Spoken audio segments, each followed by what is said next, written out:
Pun mesec u znaku Vage, u egzaktnoj opoziciji sa suncem u znaku Ovna, uticao je na nas tako, da nam skrene pažnju na to da usporimo.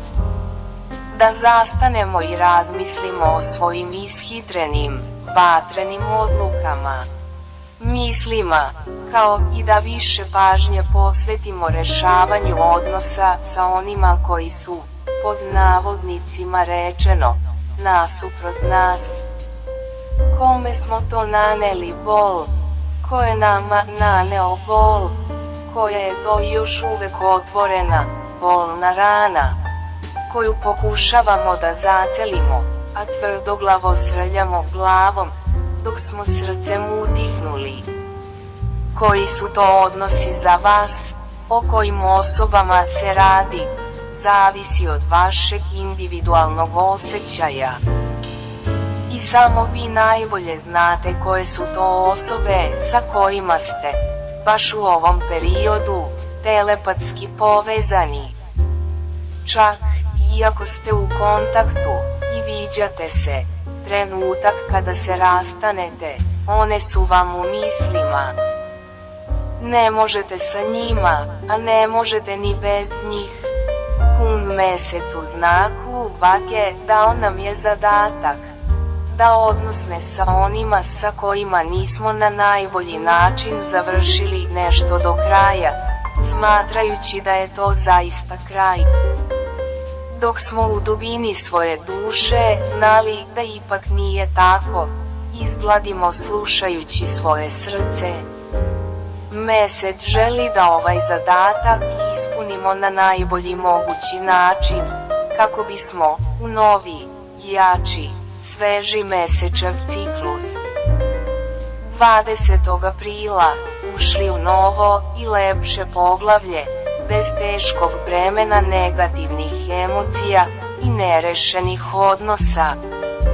Međutim, početak njegovog puta ka mladom mesecu započinje hodom kroz znak Škorpije.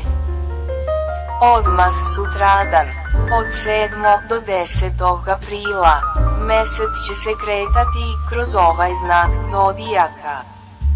Mesec je u zodijačkom znaku Škorpije u padu.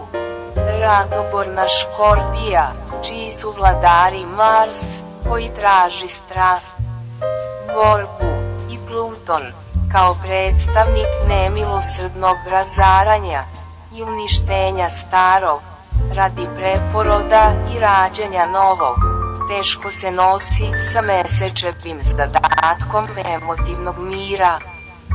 U znaku Škorpije, mesec se ne osjeća dobro. Zato u ovom periodu, mesečevog hoda kroz znak Škorpije, možemo očekivati burne, slobodno možemo reći, i nekontrolisane izlive emocija. Opozicija Škorpije je zodijački znak Bika. I dok se mesec bude kretao kroz znak Škorpije, imat ćemo opozicije meseca sa Merkurom, Uranom i Venerom. U nama će se voditi borba. Odbaciti staro ili prigrliti novo. Svakako, u ova 3 dana, dosade neće biti. Dok sa jedne strane želimo stabilnost, sveže, nove, zdrave razgovore, želimo da prigrlimo lepotu, užitak. Možda je to za nekoga promena posla, partnera, potpisivanje nama značajnih ugovora. Ipak, kroz sve to kao da osjećamo da to radimo iz nekog tvrdoglavog punta. Da nekome nešto dokažemo, a opet sa druge strane, osjećamo nemir, energiju koja nas drži vezanih ruku, dok u sebi imamo jaku potrebu da se nekome otvorimo i poverimo. Da nas neko sasluša i razume. Svakako, ovo je vreme kada tajni neće biti. Mnoge stvari bit će razotkrivene. Mnoge stvari ćemo i sami shvatiti. Dok mesec ne uđe u znak strelca i nastavi svoj put ka novom ciklusu znatno vedrije.